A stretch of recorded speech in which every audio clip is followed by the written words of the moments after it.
Maraming salamat, Sean, for preparing this wonderful Indian food. Talagang ramdam na ramdam mo yung authenticity and the restraint. You know, it's not over the top. Thank you for sharing your culture.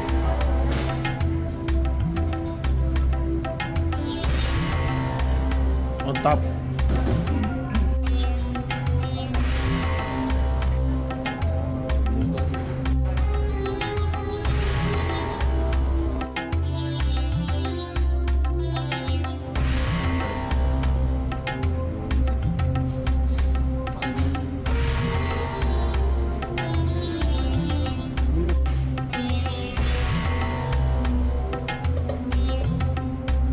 Walang saffron yan.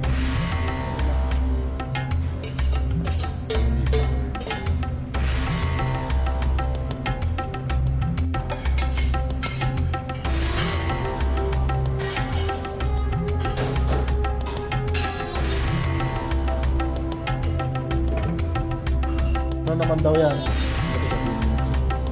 Ayan yun.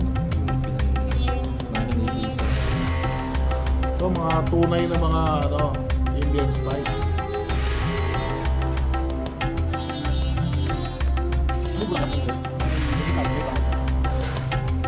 Ito yung ano to, Mike?